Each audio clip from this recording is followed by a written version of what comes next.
जगत सारा क्षणिक है और आत्मा एक नित्य है। आत्मा का अनुभव बस एकमात्र नित्य है।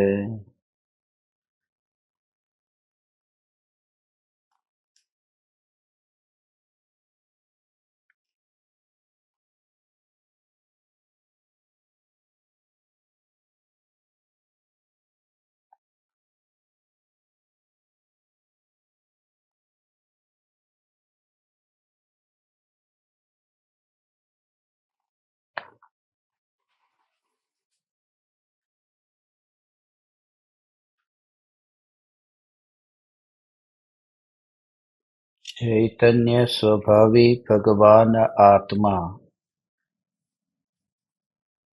अनादि अनंत शुद्ध चैतन्य मात्र है। ज्ञान मात्र है। मैं शुद्ध चैतन्य मात्र, ज्ञान मात्र, भगवान आत्मा हूँ। प्रति समय यह जागृति बनी रहे, इस जागृति का नाम धर्म है। देह की प्रत्येक क्रिया के काल में और विकल्पों के बहते प्रवाह के काल में ज्ञानी को प्रति समय यह जागृति रहती है कि मैं चैतन्य तत्व इस देह की किसी भी क्रिया में और विकल्पों के बहते प्रवाह में कहीं भी मिला नहीं हूँ। ऐसा शुद्ध चैतन्य तत्व मैं हूँ। प्रति समय स्वयं की शुद्ध चैतन्य सत्ता का बोध आत्म जागृति ही धर्म है। चैतन्य तत्व की स्व संवेदन प्रत्यक्ष निर्विकल्प अनुभूति होने पर देह के अनंत परमाणुओं में स्वप्न में भी अपनापन नहीं होता। देह की रचना को मिट्टी के परमाणुओं के पिंड की रचना की तरह ही देखता है। जैसे कुम्हार घड़ा बनाता है, मगर कुम्हार ने आकाश को नहीं बनाया। ये देह का निर्माण हुआ है। यह देह मटके की भांति है, घड़े की भांति है, मगर मैं चैतन्य आकाश हूँ जो मटके के फूटने पर भी मैं फूटने वाला नहीं हूँ। ऐसा जो मेरा विराट चैतन्य सत्ता स्वरूप है, एक समय के लिए इस स्वरूप की स्पर्शना हो तो वर्तमान के देह से ही नहीं, देह मात्र से नाता टूट जाता है। एक समय की निर्विकल्प अनुभूति से अनंत पर्यायों से एकत्व टूट जाता है। पर्याय मात्र को ही अपना स्वरूप मानना छूट जाता है। और जो ज्ञान में ज्ञान का अनुभव होता है, उनमें परमाणुओं का अनुभव नहीं होता, उनमें ये परमाणु कोई सहायक नहीं होते, उनमें यह देह ध्यान में बीच में अड़चन नहीं करता। इसलिए ये देह के परमाणु ज्ञानी के पड़ोस में रहते होने पर भी ज्ञानी इस देह से निर्लेप रहते हैं। ज्ञानी को देह के रूप रंग में अपनापन नहीं है, क्योंकि परमाणु मात्र में अपनापन नहीं है। देह सुंदर है या देह कुरूप है, देह की सुंदरता की परिभाषा क्या है? जिस देह को हम सुंदर देह कहते हैं, मक्खी की पंख जितनी पतली चमड़ी इस शरीर से हट जाए तो पति पत्नी को देखना न चाहे, पत्नी पति को देखना न चाहे। अंदर से ऐसी झिझक होगी कि ऐसा रंग मेरे से नहीं देखा जाता। जिसे हम सौंदर्य कहते हैं वो चमड़े का रंग है, मगर चैतन्य में एकत्व न होने के कारण अज्ञानी को चमड़े की ही रुचि रहती है। इसलिए भले ही स्थूल रूप से ये कहा है कि साधर्मी जीव मांस भक्षण का त्यागी होता है, असल में देखा जाए तो मांस भक्षण का त्याग तो तब छूटा है जब मांस में सुख मानना बंद हो गया है। मांस यानी ये देह। कोई पशु के शरीर का भक्षण करके उसमें से रस लेता है, और कोई इस देह को दर्पण में देख करके फिर रस लेता है, मगर है दोनों ही अधर्मी, क्योंकि दोनों ही पर में से रस लेते हैं, मांस में से रस लेते हैं, चमड़ी में से रस लेते हैं। इसलिए जब चैतन्य स्वरूप का अहोभाव आता है तो देह के परमाणुओं का राग तो नहीं छूटता, मगर मोह छूट जाता है। ऐसा न्यायक देव का अहोभाव आता है कि अब वह पर से प्रभावित नहीं होता है। स्वयं के देह से अपनापन छूटने का अर्थ है कि दूसरे को भी देह के रूप में नहीं देखता है। इसलिए ज्ञानी को हाथी में हाथी नहीं दिखाई देता, कुत्ते में कुत्ता नहीं दिखाई देता। ज्ञानी को यह दिखाई देता है कि परमात्मा है जिसके पड़ोस में हाथी का शरीर है, परमात्मा है जिसके पड़ोस में कुत्ते का शरीर है, और परमात्मा है जिसके पड़ोस में मनुष्य का शरीर है, परमात्मा है जिसके पड़ोस में वनस्पति का शरीर है। मगर है परमात्मा। ऐसी जो परमात्मा दृष्टि जिस ज्ञानी के अंतर में प्रकट हुई है, वे देह के रूप रंग में नहीं अटकते। वह कैसे, उसके बारे में मुनिवर रामसी आज हमें बोध देते हैं।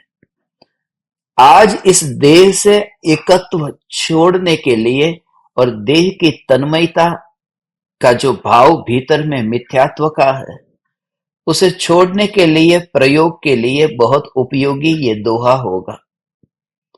सबसे पहले हम इस 26वें दोहे को पढ़ते हैं और फिर उस ध्यान की गहराई में डुबकी लगाते हैं कि जहां देह का वस्त्र होगा ही नहीं, जहां देह का रूप रंग अनुभव में न आएगा, जहां ज्ञान की अनुभूति में अंतर में जाने पर यह पाओगे कि इस चैतन्य सागर में तो मुर्दा है ही नहीं। मुर्दे स्मशान में होते हैं, मुर्दे की विधि स्मशान में हो जाती है। यहां तो चैतन्य सागर है, यहां परमाणु नहीं है, यहां मुर्दे नहीं है। ऐसा जो ज्ञान स्वरूप अनुभव करता है, वह ज्ञानी देह के रूप रंग को अपना नहीं मानता। इसलिए हे ज्ञान दीपक, मुनिवर रामसी के इस देह के रंग रूप और देह के आकार, देह की अवस्था, देह की शक्ति, देह की दुर्बलता, देह का मोटापा, देह का पतलापन, देह का रोग, देह का निरोग, ये जितना भी देह से संबंधित विशेषण है, वे सभी से नाता टूट जाता है जब ज्ञान में एकत्व होता है और उसके गहरे राज को हम समझते हैं। सबसे पहले मैं दोहा पढ़ता हूं। हौं मोर हौं सामलौ हौमि विभिन्न वर्णी हौं तणु अंगौ थुलु हौं एह ऊमि जीवममणि।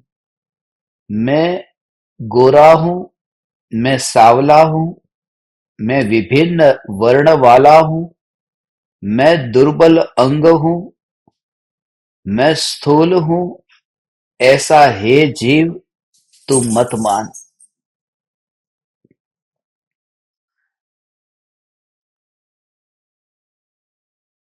मैं गोरा हूं, मैं सावला हूं।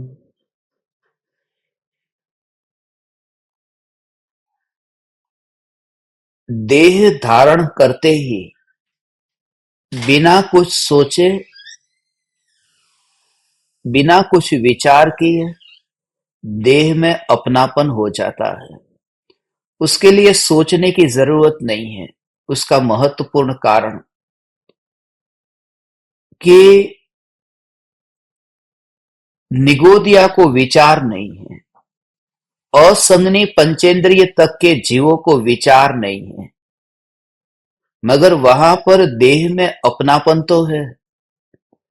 कोई इल्ली में जन्म लेता है, कोई भंवरे में जन्म लेता है,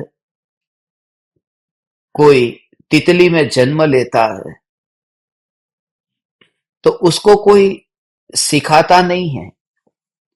वो पूर्व भव का जो देह का एकत्व था, वह एकत्व ही कैरी फॉरवर्ड होता है, वह एकत्व ही अगले भव में जाता है।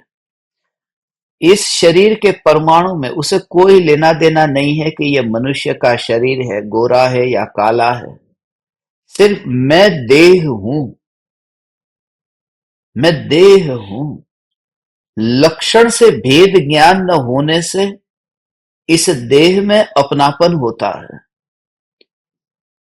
लकड़ी को छूते ही लगता है कि यह गर्म लकड़ी है, क्योंकि लक्षण से भेद नहीं जाना कि यह गर्मपना तो अग्नि का है, लकड़ी का नहीं है। लकड़ी के स्वभाव में तो उष्णता है ही नहीं, मगर वो लक्षण से भेद न जानने के कारण दोनों को एक जैसे माना। ऐसे ही यहां ज्ञान लक्षण को, चैतन्य लक्षण को समझे बिना देह के परमाणु में ही अपनापन किया है। किसी ने सिखाया नहीं है कि तू मान कि मैं पुरुष हूं या मैं स्त्री हूं, मैं पुरुष हूं या मैं स्त्री हूं, न मैं पुरुष हूं न मैं स्त्री हूं। इसलिए हम ये शब्द का प्रयोग करते हैं, आत्मा संसार में भटकता है। और कुछ लोग ऐसा प्रयोग करते हैं कि आत्मा संसार में भटकती है, भटकती आत्मा बोलते हैं ना। तो आत्मा पुरुष है या स्त्री है? भगवान जो है वह भगवान पुरुष है या स्त्री है? ये जो जीव है ये पुरुष है या स्त्री है? ये जो भी हम कहते हैं कि द्रव्य पुरुष है और पर्याय स्त्री है, ये जो हम कहते हैं कि भगवान पुरुष है और भगवती स्त्री है, ये जो शब्द के जो भेद है, भगवान आत्मा जो सत्ता है, वहां पर तो पुरुष ऐसा है ही नहीं। वहां मैं कैसा हूं या कैसी हूं, मैं ज्ञान वाला हूं या मैं ज्ञान वाली आत्मा हूं, ऐसा भेद यदि खड़ा हो तो वो देह में एकत्व है, वहां शब्द में एकत्व है। हे चैतन्य परमात्मा, सिर्फ स्वभाव का अनुभव, सिर्फ स्वभाव का अनुभव। अग्नि कैसा है या अग्नि कैसी है, उनके लिंगों पर ध्यान नहीं जाता, वहां पर अनुभव हुआ है स्वभाव का। ऐसे ही एकमात्र चैतन्य स्वभाव की अनुभूति होते ही तो एक समय के लिए भी यह न मानेगा कि मैं पुरुष हूं या मैं स्त्री हूं। यही कारण है कि पुरुष की निर्विकल्प अनुभूति और स्त्री की निर्विकल्प अनुभूति चौथे गुणस्थान में दोनों ज्ञानी है, मगर देह के लिंग के कारण उस अनुभूति में कोई फर्क नहीं पड़ता। स्त्री पुरुष की बात तो छोड़ो, नपुंसक लिंग में भी, क्योंकि श्रेणिक राजा वर्तमान में नपुंसक है, शरीर नपुंसक का है, नारकी है, मगर आत्मा की स्व संवेदन प्रत्यक्ष अनुभूति में वे परमाणु कहीं पर भी नहीं है। क्योंकि जो जीभ पर रस चखने में आता है, वो मिष्टान का रस चखने में आता है, वह थाली जीभ पर नहीं गई, वह चम्मच का रस चखने में नहीं आया। वह जो देह के परमाणु है वह ज्ञान में अनुभव में नहीं आते, इसलिए जो अनुभव में ही नहीं आता फिर वह एक और पड़ा है, उससे फिर कोई संबंध नहीं बना। यही जोर है। इसलिए हमारा जैसे जोर पूरा रंग के ऊपर है, मूल वस्तु मूल सत्ता। जैसे कोई लड़की को देखने जाए और लड़की गोरी है और वस्त्र काले रंग के पहने हैं, या फिर लड़की काली है और वस्त्र सफेद रंग के पहने हैं, सीधी सी बात है, जो चुनाव करेगा वो गोरी लड़की का चुनाव करेगा, भले उसने वस्त्र काले पहने हो, क्योंकि वो समझता है कि ये जो काले वस्त्र है ये वस्त्र बदल जाएंगे, वस्त्र तो पल भर में पलट जाएंगे। वस्त्र में क्या है, मूल व्यक्ति जो है वो व्यक्ति वह तो गोरी है। जैसे वो नित्यता को देखता है कि अब ये मरते दम तक ये लड़की है वह गोरी रहेगी, वस्त्र तो कभी पलट जाएंगे। ज्ञानी को ऐसा ही आत्मा में दिखता है कि अनंत काल तक यह तो अरूपी ही रहेगा और ये देह के परमाणु सदाकाल रूपी रहेंगे। रूपी कभी अरूपी नहीं हो सकता, अरूपी कभी रूपी नहीं हो सकता। इसलिए सूक्ष्म दृष्टि से देखो तो आत्मा की अनुभूति होते ही रूपी अरूपी हो जाता है और अरूपी रूपी हो जाता है। जो नहीं दिखाई देता था वह अब दिखाई देने लगता है, वही दिखाई देने लगता है, और जो दिखाई देता था वह अब दिखता बंद हो गया। इसका मतलब ये नहीं कि ज्ञानी को देह नहीं दिखता, दर्पण में दिखता तो है मगर फिर भी नहीं दिखता, क्योंकि देह के प्रतिबिंब में भी ज्ञानी को ज्ञान का दर्शन होता है, ज्ञान का अनुभव होता है। और इसी वजह से ज्ञानी घर में रह करके भी कर्मों की निर्जरा करता है। जिसकी दृष्टि देह पर है वो जहां देखेगा वहां देह देखेगा। इसलिए हम भगवान की प्रतिमा को विराजमान करते हैं। आप खुद ये विचार करो कि काले रंग की मूर्ति हो और मार्बल की सफेद रंग की मूर्ति हो, सफेद मूर्ति को देख करके हमारा चेहरा, उसकी रौनक बदल जाती है कि अरे वाह, भगवान का मुख तो देखो, हंसमुख है भगवान तो देखो, कितनी चमक वाली भगवान की मूर्ति है। जो देह की चमक में अटका हुआ है उसका मोह, उसका विकार इतना तक फैलता है कि परमात्मा तक भी पहुंच जाता है। बात वह नहीं है कि मेरा देह या परमात्मा का देह, बात यह है कि ज्ञान में ज्ञान की अनुभूति का स्वीकार नहीं हुआ, इस वजह से ये कचरा वहां तक फैलेगा। भगवान की मूर्ति को हम विराजमान करते हैं तो एक और हम रखते हैं, इधर रखा है आदिनाथ भगवान को, एक और रखा भरत को, एक और रखा बाहुबली को। हमने भगवान की मूर्ति को भी ऐसे अलग अलग रूप में कि इधर बाहुबली भगवान, इधर भरत, बीच में है आदिनाथ भगवान, क्योंकि दिमाग में वो जो फैमिली है ना, वहां पर फैमिली खड़ी कर दी। उनका कोई लेना देना ही नहीं है वो तो वितरागी परमात्मा है ना। मगर बाप होगा, बीच में होगा, दो बेटे होंगे, वो साइड में होंगे, जैसे वो फोटो खिंचवाते समय बाप और बेटे फोटो खिंचवाते, ऐसे भगवान। अज्ञानी दूसरे पर वही फैला सकता है जो उसके पास में है। अपने पास में मोह का कीचड़ है तो वो दूसरे के पास में भी वो वही फेंक सकता है। इसलिए तो परमात्मा के पास जाकर के भी तो यही लगता है। नेमिनाथ भगवान की मूर्ति विराजमान की, हम कहते हैं भगवान को विराजमान किया, पार्श्वनाथ भगवान को विराजमान किया। हमेशा एक बात ध्यान में रहे कि भगवान का देह विराजमान हुआ न, आत्मा तो हम स्थापित करते हैं, मगर वहां रखी तो मूर्ति शरीर की है न। आत्मा तो रूप वाला होता नहीं है, वह तो अरूपी है। मगर वह भी परमात्मा के शरीर को भी ठीक तरह से कहां रखा है। कोई भी जीव मंदिर में भगवान को विराजमान नहीं करता है, अपने विकल्पों को विराजमान करता है, अपने विकार को स्थापित करता है। क्योंकि इतना कॉन्ट्रास्ट वाला दो दो रूप था, बिल्कुल काले रंग के नेमिनाथ भगवान और बिल्कुल गोरे रंग के, बिल्कुल काले रंग के पारसनाथ और गोरे रंग के। और आपने दोनों प्रकार की मूर्तियां देखी होगी। नेमिनाथ भगवान की काली मूर्तियां बिल्कुल प्योर ब्लैक, और कभी प्योर व्हाइट भी देखी होगी। ये भगवान नहीं है, ये हमारे अंदर में जो कुछ भी चलता रहता है हम वहां पर विराजमान कर देते हैं। हम अपने विकल्पों को भगवान पर उछालते हैं।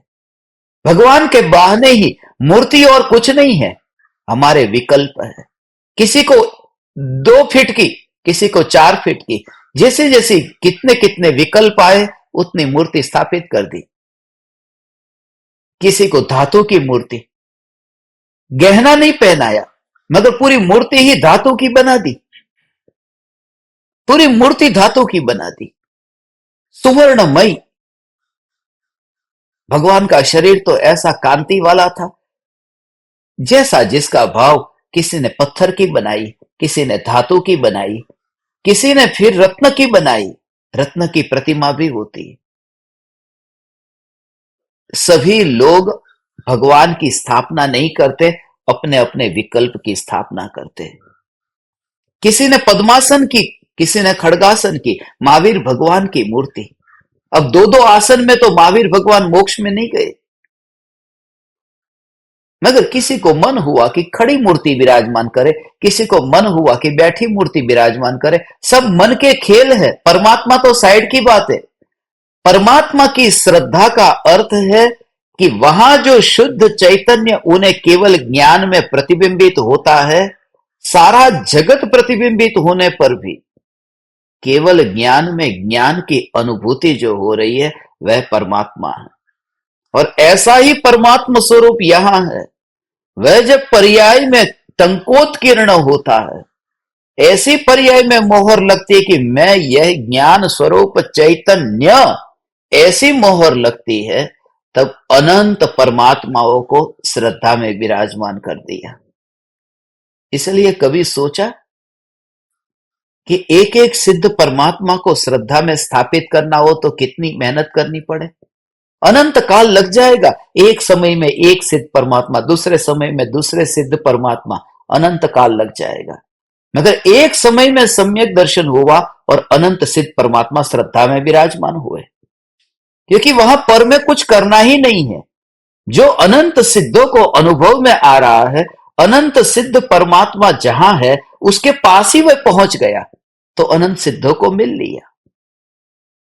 और यही कारण है कि धर्म इतना सरल और सुलभ है, मगर क्रियाकांड के आग्रह के कारण बहुत कठिन हो गया है। बाहर के विषय के भोगों के कारण वह कठिन लगता है। स्वभाव कभी कठिन नहीं हो सकता, और स्वभाव में न रूप है न रंग है, स्वभाव अरूपी है। जिसको हम कहते हैं ये गोरा शरीर मिला। गोरे की परिभाषा क्या है? भारत देश में किसी के साथ में तुम खड़े हो जाओ तो तुम्हें ऐसा लगेगा कि अरे ये तो कितना गोरा है। भारत देश में जो सबसे गोरा कहलाता है यहां पर कनाडा में आकर के यूरोपियन के साथ में कोई खड़ा रह जाए तो सबसे काले में काला वही दिखता है। गोरे का हिसाब क्या है? किसको तुम गोरा कहते हो, किसे तुम काला कहते हो?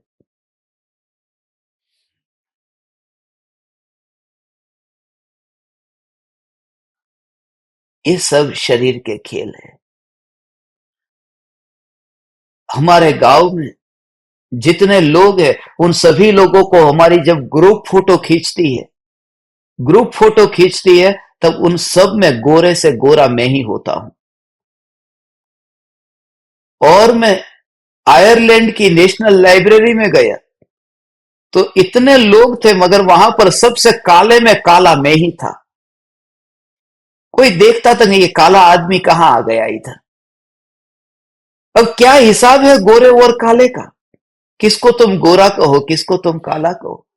इसलिए गोरे काले का भेद नहीं है, सिर्फ इतना कि परमाणु मात्र मैं नहीं हूं। और इसी प्रकार का भाव उस समय विकल्प आता है। ऐसा अभ्यास करना, ये आज की गाथा, आज के दोहे का प्रयोग कि स्मशान में जब तुम जाओ, मैं तो ये प्रयोग करता हूं कि राख को, क्योंकि वहां तो मुर्दे के पास में फिर कोई होता नहीं है। मुर्दा जलने के बाद में तो परिवारजन कब आएंगे तब आएंगे। उन राख की पड़ोस में तो राख की मटकी में वो उसको निकाल करके ऐसे देखता हूं, मैं तो देखता हूं राख को ऐसे हाथ में लेकर के, और देखता हूं कि थोड़ी देर पहले यहां पर गोरा शरीर चला था, अभी ये काला शरीर चला है। राख राख में भेद क्या है? कौन सी राख गोरे शरीर की थी और कौन सी राख काले शरीर की? और इस प्रकार से यदि विचार करें, बस यहां पर जो अनुभव में आ रहा है, ये अनुभव में आ रहा है, ये ज्ञान स्वरूप अरूपी चैतन्य परमात्मा है। ये रंग का रस छूटे, ये रंग को हमने कहां कहां कहां कहां पर ले लिया है। यहां तक कि हमारे भावों को भी हमने रंगीन भाव कहा, रागादि वर्णादि भाव कहते हैं ना। मैं रंग स्वरूप नहीं हूं, अर्थात रागादि वर्णादि भाव मेरा स्वरूप नहीं है। रागादि वर्णादि भाव मेरा स्वरूप नहीं है। और यदि गहराई में जाओ तो मैं लेशिया स्वरूप नहीं हूं। कृष्ण, नील, कापोत, पीत, पद्म, शुक्ल, ये भी तो काली गोरी रेशिया है। ये लेशियाओं के भी रंग है। रंग के साथ में उसकी तुलना की है। कृष्ण, नील, कापोत, पीत, पद्म, शुक्ल, रंग मात्र मैं नहीं हूं, मैं अरूपी हूं। और इस वजह से ही मैं आंखों से दिखाई देने वाला तत्व नहीं हूं। आंखों से दिखाई देने वाला तत्व नहीं हूं।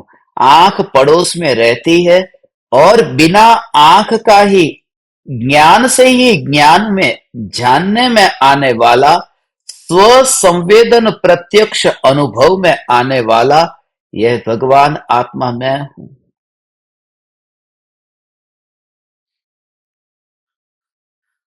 रंग मात्र मेरा स्वरूप नहीं है। जिस रंग में मेरी रुचि है, कोई भी व्यक्ति, ये सब पूर्व के कर्म के उदय का परिणाम है। रात्रि भोजन नहीं करने वाला, जमीन कंद नहीं खाने वाला, छान करके पानी पीने वाला, उसके रंग को देखो। भारत में बिल्कुल ऐसा रंग, काले रंग का शरीर, और जिनके शरीर पर दाग नहीं है, जिनका शरीर इतना सुंदर है, इतना गोरा है, ऐसे लोग चीन में देखो, यूरोप में देखो। चीन में इसलिए कहता हूं कि जहां सबसे खतरनाक में खतरनाक जानवरों को खाया जाता है, मनुष्य के मांस को भी वहां खाया जाता है। मां के गर्भ में जो बच्चा मर गया हो उसका मांस भी चीन में खाया जाता है।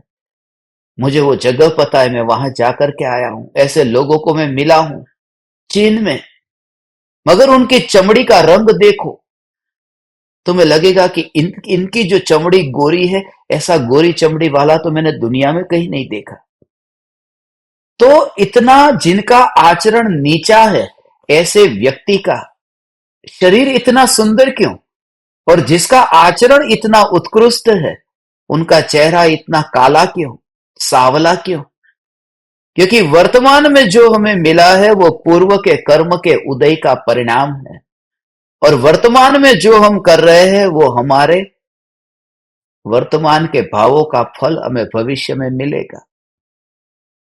इसलिए शरीर के रंग रूप से उसका कोई संबंध नहीं है। ऐसे ही अंतर में चैतन्य चैतन्य चैतन्य चैतन्य की मस्ती। शरीर कैसा है, दुर्बल है या फिर शक्तिशाली है, ऐसा भाव ही नहीं आता। हाथी का शरीर हो तो उन्हें भी भाव नहीं आता, सिंह का शरीर हो भाव नहीं आता, मैं शरीर हूं ये भाव छूट गया। सिंह की पर्याय में महावीर भगवान को सम्यक दर्शन हुआ, हाथी की पर्याय में पार्श्वनाथ भगवान को सम्यक दर्शन हुआ। वहां पर शरीर में तो एकत्व ही नहीं था कि मैं तिर्यंच गति का प्राणी हूं। परम कृपालु देव के देह को ही अंतिम घड़ी में देख लो, कितना दुर्बल देह है। ये मैं आप परमात्माओं से इसलिए कहता हूं कि शरीर अब दिन प्रतिदिन शिथिल होगा। शरीर का रूप रंग अब बदलेगा। अब बुढ़ापा आएगा तो चेहरे पर झुर्रियां पड़ेगी, चेहरे की रेखा अब बदलेगी। अब ये शरीर की हड्डियां अब दिखने लगेगी, मगर ये जागृति रहे, उसका विरोध न करे। हम करते हैं कि सफेद बाल आ गए तो उसका विरोध करके काला करना चाहते हैं, ये विरोध करते हैं। काला रंग का चेहरा है क्योंकि हमारा भी पर्टिकुलर अंग में पर्टिकुलर रंग चाहिए। गोरा रंग अच्छा नहीं लगता, चेहरे के लिए गोरा रंग अच्छा लगता है, बाल के लिए तो काला अच्छा लगता है। बाल का काला रंग यदि चेहरे पर आ जाए और चेहरे का गोरा रंग यदि बाल में चला जाए तो अच्छा नहीं लगता। एक एक अंग के परमाणु में, और वो भी यहाँ की मान्यता, यहाँ की धारणा ऐसे, यदि इस पृथ्वी पर तुम अकेले होते, कोई तुलना नहीं होती, तो फिर तुम्हें इतना रस नहीं रहता। अभी दूसरों के साथ में रह करके ये भाव आता है कि अरे इनके सबके बाल तो काले हैं और मेरे बाल गोरे हो गए, सफेद हो गए, तो मैं बूढ़ा हो गया, मैं अब जवान नहीं रहा। हमारा ऐसा ही है, वर्तमान में जिए नहीं है। बच्चे थे तब इच्छा थी कि कब हम जवान हो जाए, कब हम बड़े हो जाए। बड़े होने का रस बहुत था, इसलिए तो बेटा बाप पास में खड़ा हो तो बेटा बाप के पास में जो स्टूल है उस स्टूल के ऊपर चढ़ करके कहता है ना, देखो मैं आपसे बड़ा हो गए। उसे बड़ा होने में रस है। और बड़ा होने के बाद में फिर ऐसा लगता है कि बचपन कैसा था, कोई चिंता नहीं थी, कैसे शांति से जिंदगी जीते थे। हमारी ये वृत्ति है कि हम जहां होते हैं वहां आनंद नहीं लेते। हम चाहते हैं, हम सोचते हैं कि भविष्य में कभी सुख मिलेगा, मगर जरा विचार करो कि वर्तमान में जो तुम दुखी हो, ये वर्तमान भी तो कभी किसी के लिए तो किसी काल के लिए भविष्य था न। वर्तमान भी कभी तो ये भविष्य के रूप में था न। हम मानते हैं कि भविष्य में सुख मिलेगा, मगर आज तो नहीं मिला न, क्योंकि ये भी कभी भविष्य के रूप में था। सुख क्या मिला? तो ऐसे ही भविष्य जिसको मैं कहता हूं, वहां पर भी मुझे सुख कैसे मिलेगा? भविष्य में सुख मिलेगा। माने वर्तमान से वो जो मोह मोड़ना, यही सबसे बड़ा दोष है। मैं शरीर नहीं हूं, शरीर के रूप रंग मैं नहीं हूं, सिर्फ इतना कि मैं दीवार से अब दूर बैठूं।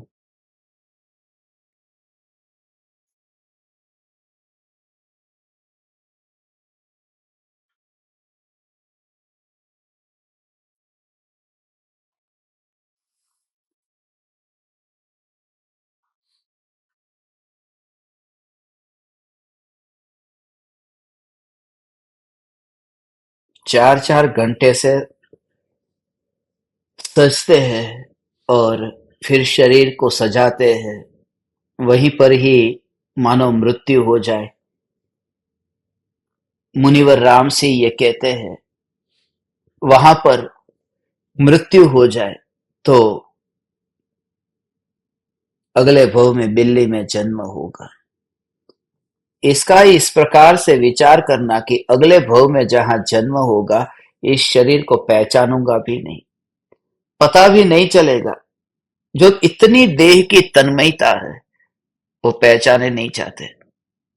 अभी ये पहचानने में आता है कि ये जितने भी शरीर के अलावा भी ये जितने परमाणु हैं, ये दीवार के जो परमाणु हैं, कभी मेरा शरीर था। क्योंकि मैंने भूतकाल में जब पंच परावर्तन किया तो सभी जगह जाकर के जन्म मरण किया, तो इस लोक का एक भी परमाणु ऐसा नहीं है जो मेरा शरीर न बना हो। महावीर भगवान का जो शरीर था, वह परमाणु भी कभी मेरे शरीर बन चुके हैं। आदिनाथ भगवान का जो शरीर, वो कभी मेरा शरीर बन चुका है। एक परमाणु ऐसा बाकी नहीं बचा कि जो देह के रूप में धारण न किया हो और उन परमाणुओं की पकड़ न रखी हो, एक भी परमाणु को पकड़ने की चेष्टा न की हो। मगर फिर भी एक भी परमाणु जब रहता ही नहीं है और बिछुड़ जाता है, तो पहले से ही इस देह को ऐसा ही ढीला छोड़ दो। पहले से ही इस देह से दूर बैठना। मैं देह में वास नहीं करता। परमात्मा मंदिर में वास नहीं करता, परमात्मा तो मंदिर के बाहर होता है।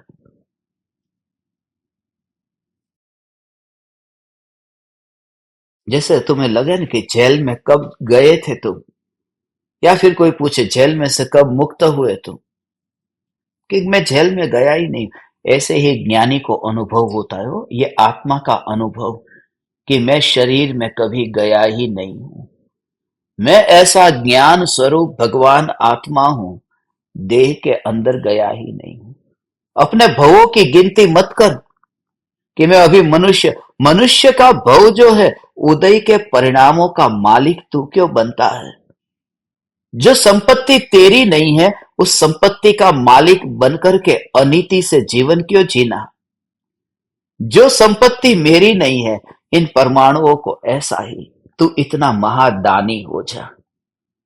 इसलिए तो सिद्ध परमात्मा को ये कहते, तुम सा दानी क्या कोई हो, जग को दे दी जग की नीतिया। ये पूरा पूरा जग का वैभव जग को दे दिया। इसलिए जब तू अब उठे, तू ऐसा अनुभव नहीं करेगा कि तू वजन वाला है। तू ज्ञान रूप अनुभव करता है, यह शरीर मैं नहीं हूं। तुझे यह दुर्बलता लगेगी ही नहीं, ज्ञान पर ही जोर हो।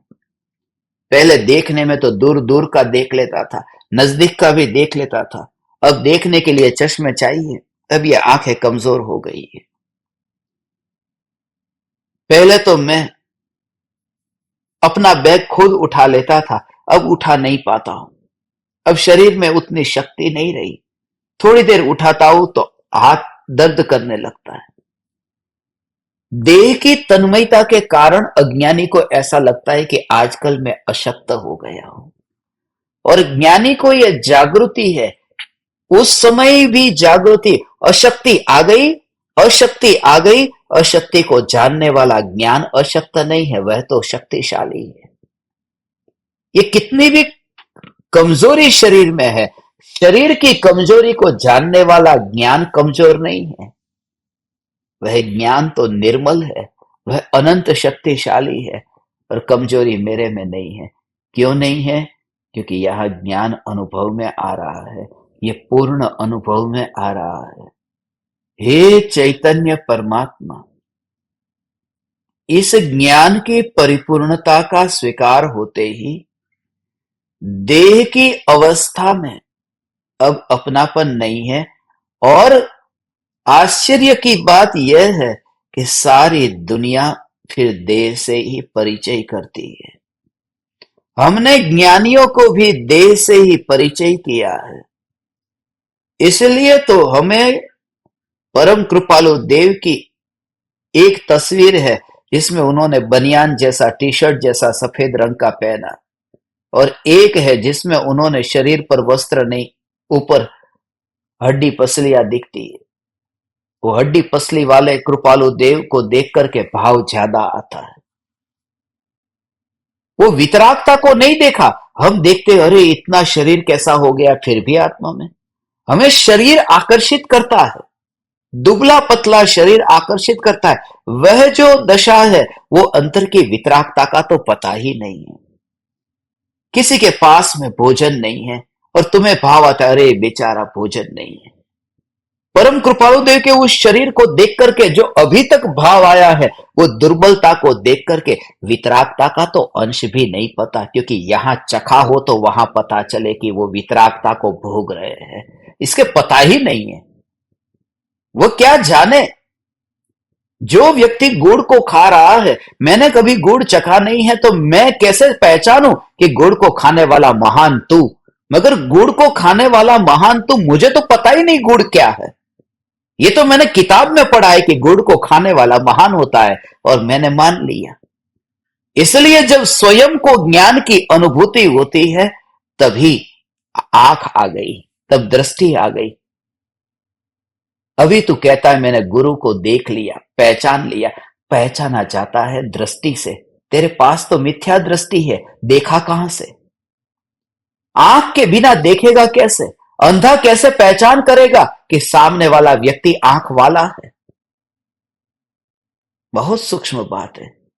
सामने वाले व्यक्ति की पहचान के लिए मेरे पास तो आंख हो, इसलिए अज्ञानी ज्ञानी की पहचान नहीं कर सकते।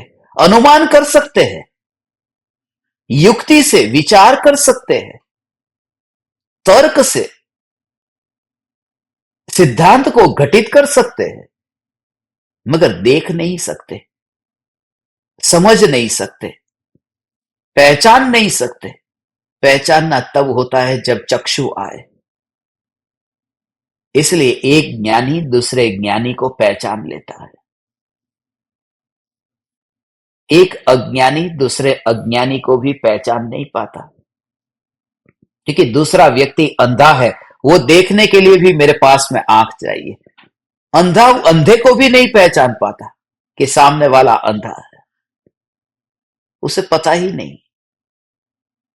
इसलिए आज ये कि शरीर का जो भी रंग है, शरीर का रूप है, वो शरीर के रंग के साथ में जिसका तादात्म्य है, इस प्रकार से विचार करके कि मैं ज्ञान स्वरूप चैतन्य तत्व हूं और ज्ञान में रंग होता नहीं। शरीर की सुंदरता के लिए आज दुनिया में कितना खर्चा होता है मालूम है? ये जितने भी मेकअप का खर्चा है, ये सब कितना कितना शरीर के ऊपर। और एक फुंसी हो गई, उसके ऊपर आपने कोई क्रीम लगाई, क्रीम लगाने के बाद में फिर दूसरी फुंसी हुई, न जाने कितना कितना साइड इफेक्ट भी उसका होता है। शरीर को सुंदर करते चक्कर में हम न जाने कितने शरीर को बिगाड़ते रहते हैं। और बिगाड़ते रहते ये दोष नहीं है, दोष ये है कि वो करते करते करते जिंदगी बीत जाती है। कसाई भी इतना तो बुरा काम नहीं करता। आज तक किसी कसाई ने साबुन से चमड़े को धो करके मजा लिया हो ऐसा हमने नहीं देखा। मगर हमने तो मल मल करके ना करके उसके ऊपर ब्रश भी घुमाया, साबुन भी घुमाया, अच्छी अच्छी तरह से। शरीर में मांस में सुख नहीं है। हम मांस, कभी ये विचार आता है, मांस का विचार आता है कि ये शरीर मांस है, ये शरीर स्वयं ही मांस है। मांस के साथ में न खेले। ये जो भी लोग मांस खाते, वो मांस में रस नहीं है, मांस में कुछ भी रस नहीं होता, मांस में स्वाद ही नहीं होता। मैंने ऐसे लोगों को देखा है जो मांस खरीदने गए हो और नाक को बंद रखा हो। भारत में मांस की दुकान पर जाकर के नाक को बंद रख करके मांस खरीदते हैं, और फिर उसमें जो स्वाद आता है वो स्वाद मसाले का स्वाद है, मांस का स्वाद नहीं होता। वो अंदर मसाला जो डाला है वो मसाले का स्वाद आता है। वो खुशबू जो होती है वो मसाले की खुशबू है, मांस की खुशबू नहीं है। इसलिए मैं उन परमात्माओं से कहता हूं, कि यदि खेलना है तो मसालों के साथ में तुम खेलो, कोई बात नहीं, मगर किसी की जान के साथ में मत खेलो, किसी के प्राण के साथ में मत खेलो। शरीर के अंदर ये मांस, खाली ये चमड़ी ऊपर ढंकी हुई है। और आज इस दुनिया में शरीर के रंग को देख करके ही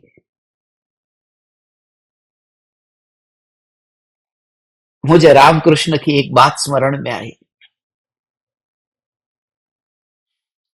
रामकृष्ण को किसी ने पूछा था कि मेरे पास में ताकत है, मैं पानी पर चल पाता हूं, आपके पास में ताकत है पानी पर चले? रामकृष्ण ने उसे पूछा कि तुझे पानी पर चलने में, ये प्रैक्टिस करने में तुझे कितना टाइम लगा? उसने कहा 18 साल लगे। रामकृष्ण ने कहा 18 साल तूने जिंदगी के इसके लिए बर्बाद कर दिए? मैं 2 पैसे में इस किनारे से उस किनारे नाव में बैठ करके पहुंच जाता हूं। जो काम 2 पैसे से हो सकता है उसके लिए 18 साल व्यर्थ में बर्बाद करना, यह समझदारी नहीं है।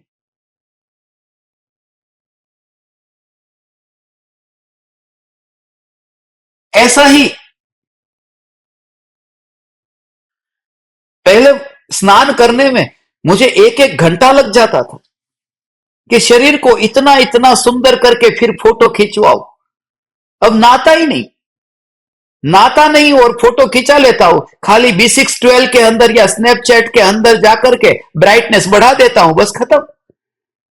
जो 2 पैसे से काम हो सकता है उसके लिए इतना टाइम बिगाड़ना, इतने परिणाम, इतनी शक्ति, खाली ब्राइटनेस बढ़ा दो बस। अभी आपको ये जो दिख रहा है, अभी तो मैं थोड़ी देर पहले नहाया, यदि नहीं नहाया होता तो फिर मैं थोड़ा थोड़ा करके ऐसा कर देता, ये ब्राइटनेस बढ़ गई। और यदि ऐसा कर देता, जब इतने इतने में काम हो जाता है, ये देखो बस खत्म। नहीं नहीं, ये थोड़ा कम है, थोड़ा काला हो गया, अब ये थोड़ा, ये काला ज्यादा हो गया, इतना कितना गोरा करना है? ये कुदरत ने कितनी व्यवस्था कर दी है कि आपको अपना गोरा काला कैसा चेहरा रखना है, आपके ऊपर है, बोलो। अब ये सब झंझट 1 सेकंड में हो सकती है, उसके लिए मेकअप, उसके लिए लिपस्टिक, उसके लिए सब झंझट काय को करने का? समझदारी उसमें है, मैं तो आपसे कहता हूं कि उसमें उसमें समय गंवाने का नहीं। और अंतर में गहराई में देखो तो ये ब्राइटनेस डार्कनेस, उसमें भी क्या है? जिस रंग के पीछे, कभी भी रंग के पीछे ये विचार ही नहीं आता कि मैं अरूपी, बिना रंग का चैतन्य परमात्मा हूं। शरीर की शक्ति, शरीर की दुर्बलता, यहां जो कहते हैं शरीर दुर्बल है, शरीर शक्तिशाली है, मैं विभिन्न वर्ण वाला हूं, ऐसा हे जीव तू मत मान।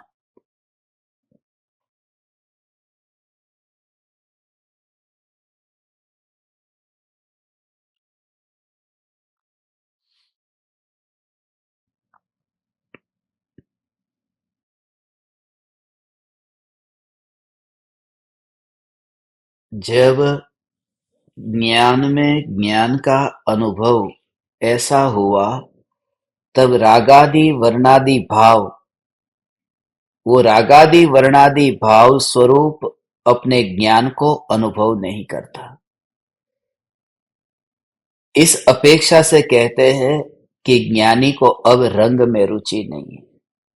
ये रंग है, हाँ, ये भाव रंगीन है, ये भाव रंगीन है। भावों में भी ऐसा होता है, भाव जड़ है ना, कहते ना इसके भाव बहुत कठोर है, कोमल है, ये कोमल भाव वाला है, ये कठोर भाव वाला है। कोमल परिणामी है। तो कोमलता और कठोरता तो पुद्गल का स्वभाव है, मगर ये आत्मा का स्वभाव क्यों कहा? वो बोलने की भाषा। वो तो बहुत कड़वे वचन बोलता है, वह बहुत मीठा बोलता है। तो कड़वा तो पुद्गल में होता है ना। आत्मा तो कड़वा भी नहीं होता, मीठा भी नहीं होता। ये जितने भी जड़ के भाव है, उन जड़ के भावों को मैंने अपना स्वभाव माना। कोई व्यक्ति इस दुनिया में ऐसा मूर्ख नहीं है जो जिस गाड़ी में यात्रा करता हो, जिस ट्रेन में यात्रा करता हो, उस ट्रेन को रंग करे, उस ट्रेन को सजाए। यदि कोई सजाएगा ना तो कहेंगे कि ये पागल हो गया है। कोई बस के ऊपर रंग करेगा, बस के अंदर ऑयल पेंट लेकर के जाएगा, एशियन पेंट लेके जाएगा और वहां कलर करेगा कि ये पागल हो गया है। कि 10 मिनट के लिए जिसमें यात्रा करनी है उस बस को वो सजा रहा है। मगर यहां पर कोई एक दूसरे को कहता ही नहीं है कि पागल है, क्योंकि सब लोग ये कर रहे हैं ना। यहां उल्टा है, जो नहीं करता लोग कहते हैं पागल है, उसको रहना सहन जीवन जीना नहीं आता, देखो ना कितना नाता धोता नहीं है। पागलों की सभा में कौन किसको पागल कहे, लगता ही नहीं है।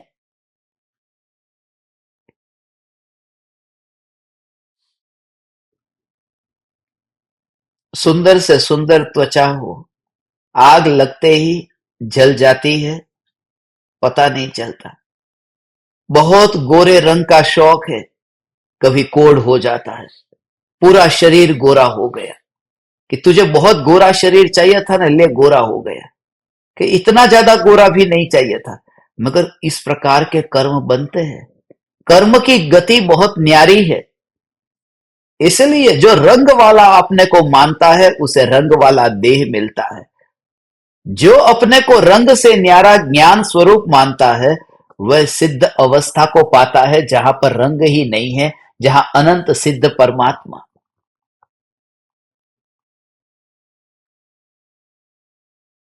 जहां रंग ही नहीं। मैं रंग से अब अंतरंग में आऊं। सभी लोग रंग को देखते हैं, अंतरंग को कौन देखता है? ये अंतरंग, ये चैतन्य परमात्मा मैं हूं। हे ज्ञान दीपक, पटाखा फूटने के बाद में, जलने के बाद में, वहां पर जो उसका कचरा पड़ा है, उस कचरे को देख तो तुझे याद भी नहीं आएगा कि थोड़ी देर पहले वह पटाखा कौन से रंग का था। इस शरीर को अभी से ही उस रूप में देख लिया कि मैं चैतन्य परमात्मा, ये रंग वाला मैं नहीं हूं। इस प्रकार से देह के रंग में बस। नहीं तो मुनिराज के शरीर को देख करके तुम्हें भक्ति ही नहीं आएगी। यदि ये रंग का रस रहा तो तुम्हारे अंतर में ज्ञान का अहोभाव उतना आए कि शरीर एक और रह जाए। यही कारण है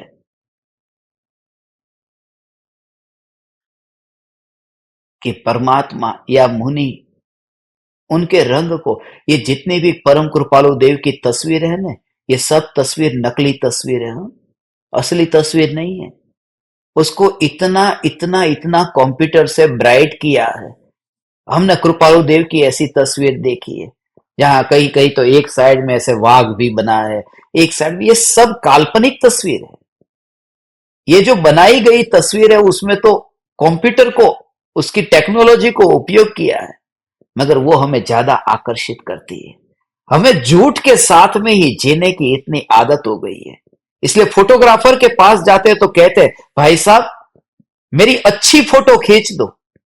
कोई ये नहीं कहता भाई साहब मेरी सच्ची फोटो खींच दो। अच्छी, अच्छी माने क्या? अच्छी माने जैसा मैं हूं उससे भी ज्यादा अलग, उससे थोड़ी अलग। सच्ची नहीं, अच्छी। झूठ में जीने की आदत है। मैं जैसा हूं ऐसा हूं। मैं काला हूं तो काला हूं, गोरा हूं तो गोरा हूं, सावला हूं तो सावला हूं। मैंने यूरोप में रह करके, अमेरिका में रह करके जो चांद सितारे देखे, वही चांद सितारे मैंने अफ्रीका से भी देखे।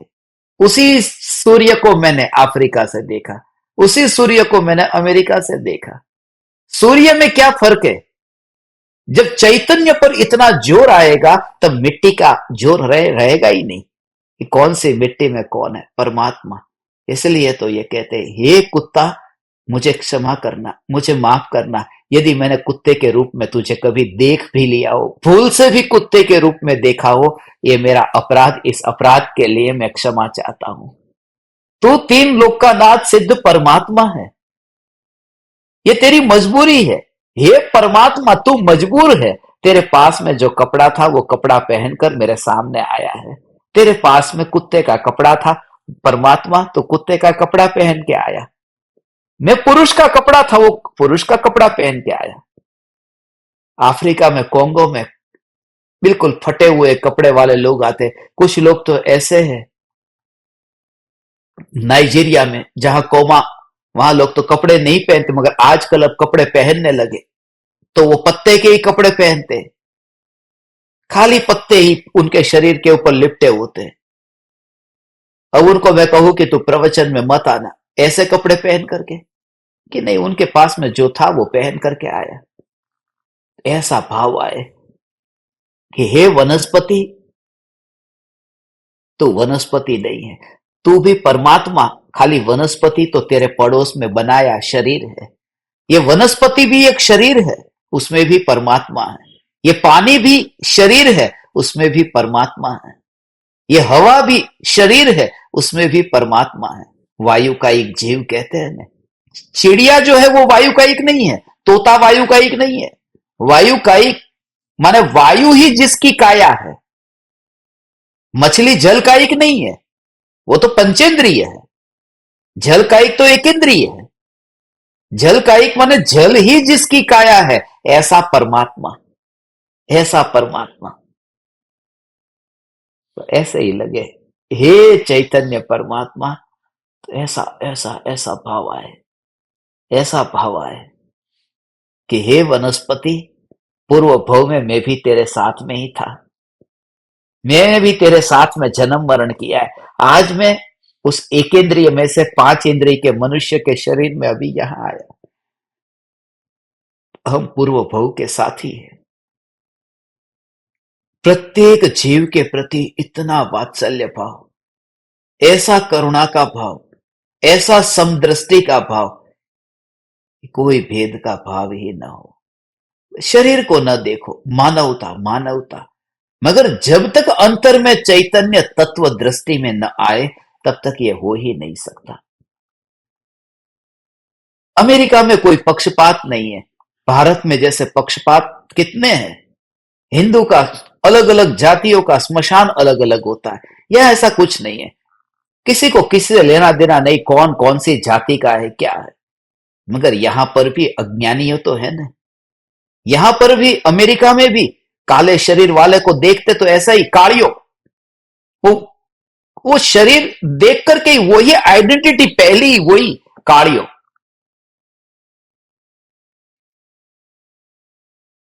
और बीच में तो कितना हुआ था।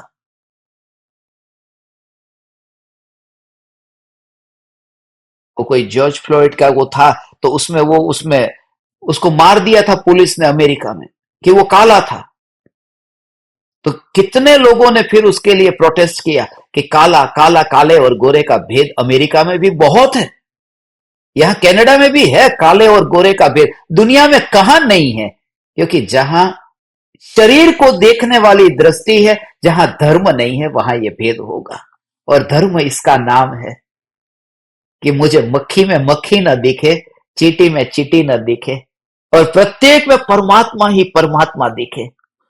और तब ये भाव आता है, मेरे एक समय के भोजन के लिए किसी के प्राण को छीन लेना यह ठीक नहीं, और उससे बेहतर मैं जीवन जी सकता हूं। तब फिर तुम अहिंसक भी हो जाते हो, तुम इतने करुणा से भर जाते हो। और जिंदगी बची है, अब थोड़ी बहुत बची है, अब वापिस अंदर आने का समय आ गया। हे ज्ञान दीपक, हे चैतन्य परमात्मा, शरीर में न रह करके आत्मा में जो वास करता है, उसे जहां देखे वहां चैतन्य चैतन्य चैतन्य परमात्माओं का मेला दिखाई देता है।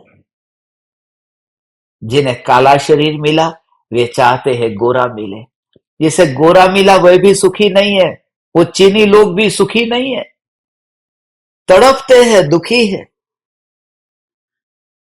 लोग सोचते हैं अमेरिका में और कनाडा में शांति और सुख है, यहां पर भी सुख शांति नहीं है, यहां पर भी तड़पते हैं। यदि तड़पते नहीं होते तो ये सत्संग सुनने क्यों बैठते? कि दुख से मुक्त होना है, हमें सुखी होना है। सुखी कैसे हो?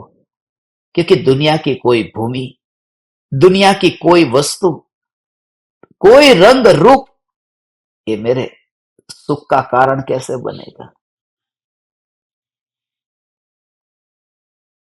काला रंग बहुत खराब रंग होता है, गोरा रंग लकी, बहुत शुभ।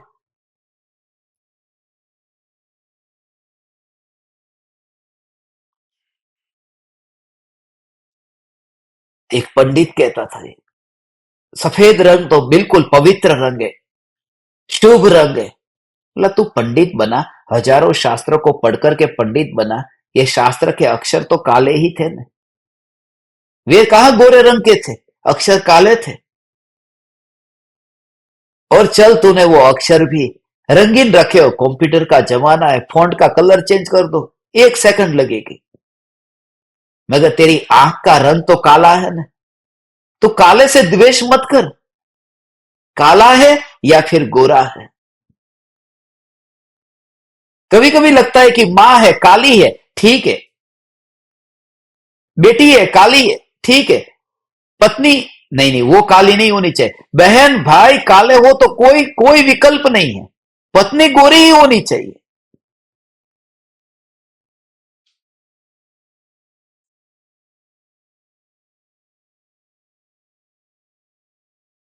जिंदगी भर इंद्रिय विषय के सुख को पाने के लिए न जाने कैसा कैसा करते हैं। अंदर से लगता है अच्छा लगता है शरीर में। कल ही मैंने एक जगह पढ़ा था कि यदि पत्नी नाराज हो जाए तो उसको मनाने का एक सरल उपाय है, उसको खाली एक कितनी भी गुस्से में होगी शांत हो जाएगी, उसे सिर्फ इतना कहो कि अरे पागल लड़की, तो तुरंत खुश हो जाएगी। पागल लड़की बोलना, औरत नहीं, पागल लड़की, अच्छा लगता है कि अरे मेरे को जवान बता दिया। दुनिया में यही तो चलता है, हम नकली जिंदगी जीते हैं, इसलिए तो लोग अपने दोनों हाथों में कुछ ना कुछ रखते हैं। किसी ने सुखी होने की चाबी बताई है, मेरे पास में आज समाचार आया है, सुखी होने की चाबी कि दोनों हाथ में 2 चीज रखो, एक हाथ में मक्खन रखो, एक हाथ में चूना रखो। जब जरूरत पड़े तब मक्खन लगाओ, जब जरूरत पड़े तब किसी का चूना लगाओ। मक्खन और चूने के बिना तुम्हारी जिंदगी सुधरेगी कैसे? जलसा करो। दोनों का रंग गोरा रंग है ना, गोरे रंग वाले को गोरा ही दिखेगा। एक ज्ञान दीपक, हमें मक्खन भी नहीं रखना, हमें चूना भी नहीं रखना, हम तो रंग वाले ही नहीं है, हम तो अरूपी चैतन्य परमात्मा है। आप ज्ञान दीपकों के संग, ये सत्संग करके आज मैं धन्य भागी हूं। और कनाडा के जो ज्ञान दीपक है, उनके घर पर मॉन्ट्रियल में हूं। अर्चना पंडित आधी रात को कनाडा में 2 बजे, 3 बजे, 4 बजे भी सत्संग करने बैठ जाते, सुनने बैठ जाते। 142 ज्ञान दीपकों में सबसे ज्यादा डिसिप्लिन वाला ज्ञान दीपक पूरी दुनिया में एक है ये। आज मैं सबके सामने डिक्लेयर करता हूं, अनाउंस करता हूं। तत्व की रुचि जो कि कभी भी डिवोशन की बात करता हूं, डिवोशन, ऐसा नहीं कि इतने बजे क्यों सत्संग है। तो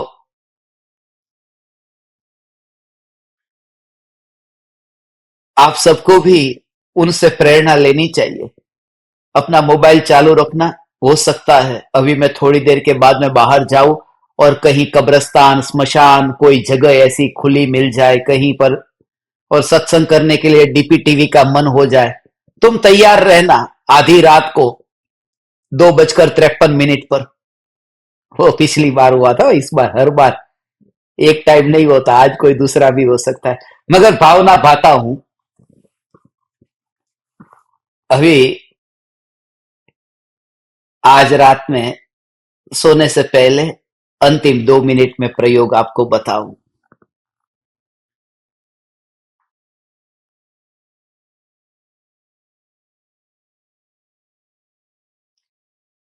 दुनिया की धारणा मेरे बारे में जो भी है, दुनिया की नजर में मैं कितना सुंदर दिखता हूं या मैं कितना कुरूप दिखता हूं, ये महत्वपूर्ण नहीं है। मुझे ये जो अनुभव में आ रहा है ये ज्ञान है, और ज्ञान में रंग नहीं है। अग्नि की उष्णता का अनुभव होता है तब मुझे रंग का विकल्प कितना आता है, बस अग्नि से ही ये प्रयोग करना। अग्नि की स्पर्शना होते ही तो अग्नि पीली है, लाल है, अग्नि का विकल्प, रंग का कितना विकल्प आता है, नहीं आता, गरम। ऐसे ही ये ज्ञान अनुभव में आ रहा है, इसमें ये देह के रंग का विकल्प ही ना आए, ये रागादि वर्णादि भाव ये है ही नहीं। ये जो अनुभव हुआ उस अनुभव में रंग नहीं है, और इस वजह से ये आंखों से न दिखाई दे सकूं, ऐसा मैं अरूपी तत्व हूं। मैं अरूपी तत्व हूं।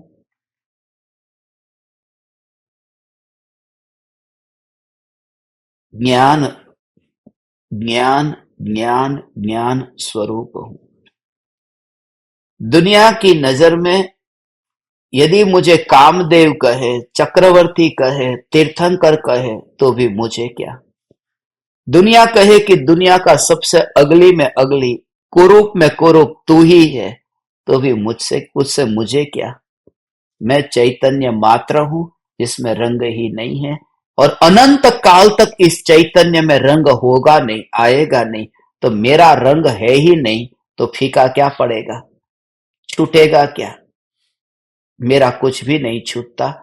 मैं अरूपी चैतन्य चैतन्य चैतन्य।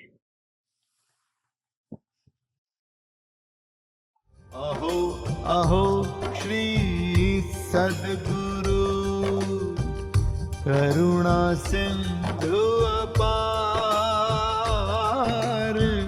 इस पामर पर प्रभु किया अहो अहो उपकार,